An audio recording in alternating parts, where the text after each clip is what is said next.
Kita ke peristiwa lain, tim SAR gabungan terus menyisir wilayah terdampak dan terisolir di Manggarai Timur mengecek kerusakan dan antisipasi masih ada korban terdampak gempa bermagnitudo 7,7 di NTT. Data sementara 69 orang meninggal dunia, pemerintah Provinsi NTT menetapkan status tanggap darurat bencana 14 hari hingga 28 Agustus mendatang.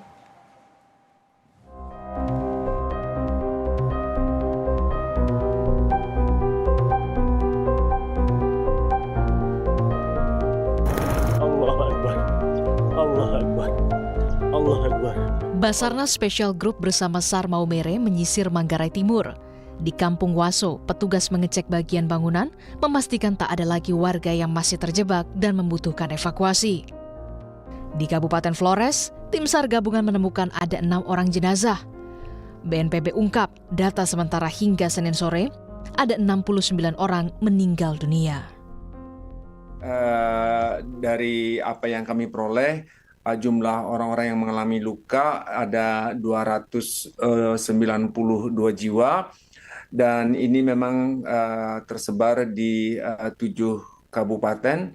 Namun yang meninggal dunia saat ini tadi Mbak Bella membacakan 68, saat ini ketambahan 1 yang kami dapatkan per jam 5 tadi, 5 sore, waktu Indonesia bagian tengah, menjadi 69.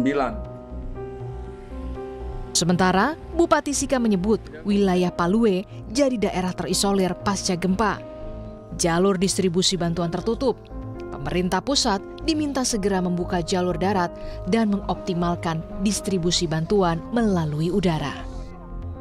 Sejak pagi tadi masih dalam koordinasi, kami selalu meminta untuk kalau berkenan, segera bisa membuka akses, karena dengan membuka akses, membersihkan semua jalan-jalan longsor, ada 5 desa di wilayah pegunungan yang bisa kemudian segera didistribusi logistiknya. Yang kedua, memang sejak awal setelah ke Palue saya berkoordinasi langsung dengan Pak Kepala BNPB, terima kasih juga buat Pak Gubernur NTT. Pada saat komunikasi kami, saya sebenarnya meminta ada opsi lain yang bisa diatur, bukan hanya lewat laut, tapi lewat udara.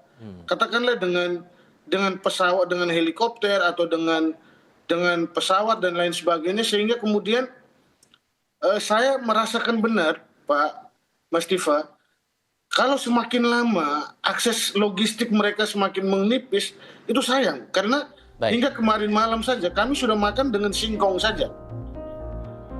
Warga terdampak gempa di Ruteng masih enggan kembali ke rumah dan bertahan di tenda penampungan. Warga butuh bantuan makanan, selimut, pakaian, dan juga obat-obatan. Semoga pemerintah memperhatikan nasib kami sehingga kami boleh makan, minum dengan tenang. Sebelumnya, Menteri Koordinator Bidang Pembangunan Manusia dan Kebudayaan Pratikno saat berkunjung ke NTT bilang, penyisiran masih dilakukan tim gabungan di lokasi terdampak bencana.